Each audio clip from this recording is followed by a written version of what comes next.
She's one of Trump's largest donors, if not the largest, making a $100 million campaign donation to Donald Trump. And in this article, we're going to find out who she is, Miriam Adelson, and what her agenda is, because we want to know who's running the show so that we can stay safe out there. I'll put the link in the description down below.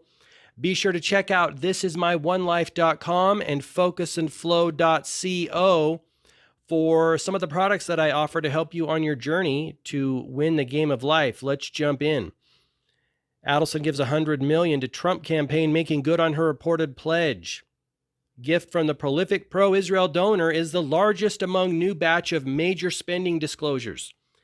Eclipses the $75 million that Elon gave to the pro-Trump PAC. And there she is right there. Let's see. Miriam Adelson has delivered on a pledge she reportedly made at the start of the general election season, donating $100 million to a campaign committee supporting the presidency of Donald Trump. See, I always look at who...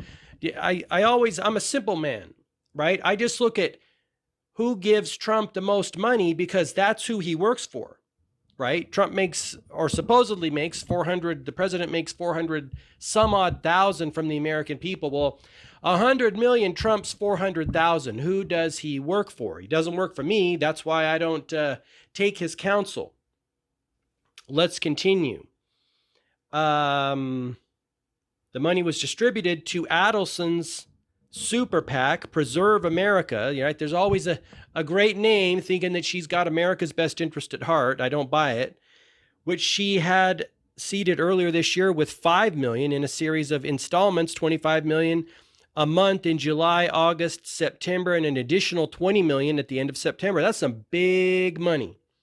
A major funder of pro-Israel politics and prolific donor of Jewish causes, Adelson, 79, is carrying on a legacy she built with her late husband, casino magnate Sheldon Adelson. Remember, I think he was the Sands Casino in Las Vegas, very influential player.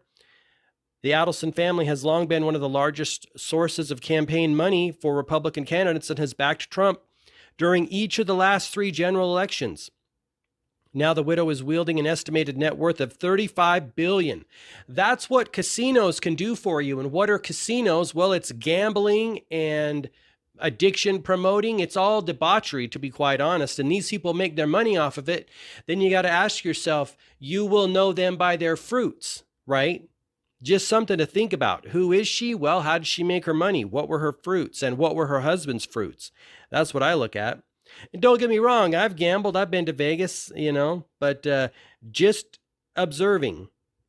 Though seen as more deliberate in her decision-making, she has not meaningfully departed from her late husband's politics. Her contribution was the largest in an array of new big money disclosures on Tuesday, eclipsing the $75 million that Musk gave, the world's richest person. I always laugh and chuckle at the world's richest person. Let's be real. The richest person are people we don't even know, right? They're behind the scenes pulling the strings on these puppets, making them look like they're running the show, but we know better, don't we? Richest people are the private central bankers, the money lenders, and then whoever is behind them, I don't know. That's where you get into shadow richest people, shadow government, shadow leadership, right? These little puppets that they're putting in front of us, they work for someone else. This is why back in 2024 during the election campaign, at one of the Trump rallies, I caught a woman, a grandmother apparently, asking Trump, saying, "Hey, Trump, how are you going to help me get these prices down?" And he's like, "Oh, we're going to do this and this and this, and I'm going to do this and this." And I'm like, that's crazy. That woman clearly doesn't know how it works. Trump's not in charge. He doesn't set monetary policy. That's set by the Federal Reserve, right? They're the ones who control monetary policy, and they're the ones Trump works for, and their bosses are the ones Trump works for. So he has a boss too. People think he's running the show. He ain't running shit, right? Intelligent people know these politicians work for other people as well. They're just a little higher up the chain, so to speak. And he's not my leader. He's just some dude on the planet, but he's just in a different position in the plantation system we've got going on here. The corporation of America and or the world, right? It's all run by finance. If you haven't watched that video by Ken O'Keefe talking about how finance is the head of the snake in a fallen world, right? In this world, finance runs the show. And so everyone is beholden to it. Even these silly politicians that people think, they're running the show. They're not. Let's see. Looks like Elon had his own pro-Trump super PAC. If Trump wins, Adelson could once again be instrumental in shaping American policy. That's why we want to know who she is and what she's all about, because she is going to shape the policy. You don't think if she gives Trump $100 million that she doesn't have him on speed dial? You bet she does. You bet he does, or she does. Let's see, on the Israeli-Palestinian conflict. And that's why I'm paying attention, because I know that what's happening to Palestinians is also happening and going to happen to Americans. How someone treats one person is how they treat all people. If you don't respect life of one person, you don't respect life of any person, right? This is fundamental principles of living, but many people have forgotten it. They think, let's be real. I didn't know it when we were going into Iraq, when we were going into Libya, when we were causing all these other, Afghanistan debacles and all the things in the South Americans. I didn't know that. I wasn't intelligent then. I was, still under the spell of, we got to go in there and, do whatever we need to these countries. I know it now. And once you wake up and you're like, the principles apply. How they treat one person is how they treat everybody. The reason they haven't done it to Americans is because they need Americans to back them in their bullshit. I'm not backing them anymore. They're super evil people, harming my brothers and sisters in all parts of the world. And I'm not quiet about it anymore, because their blood is on my hands. Like, I was an accomplice to their debauchery, and I'm not down with that, because of my ignorance. Let's continue.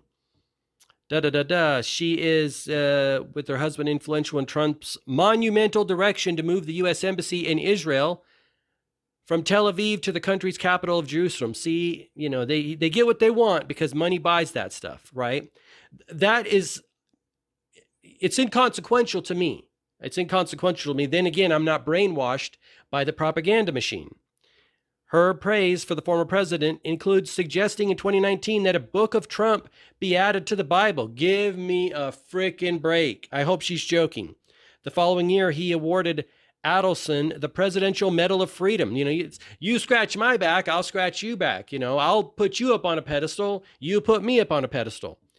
The nation's highest civilian honor. So the Presidential Medal of Freedom for making money off casinos that are a debauchery. That's wild. Again, I've done it before. Adelson's ties to Israel run deep. She was born in Tel Aviv during the British Mandate and speaks fluent Hebrew. She also served as an officer in the Israeli military. Though her business empire is based in the United States, she reportedly spends much of her time nowadays in Israel, where is known as the owner of the country's largest newspaper, Israel Hayom. Her writing in the newspaper since the attacks of October 7 makes it clear that she's been swept up in the political and social fervor gripping the country as it mourns the dead and seeks retribution. She said those who don't support Israel in its campaign against Hamas are, quote, dead to us. Wild.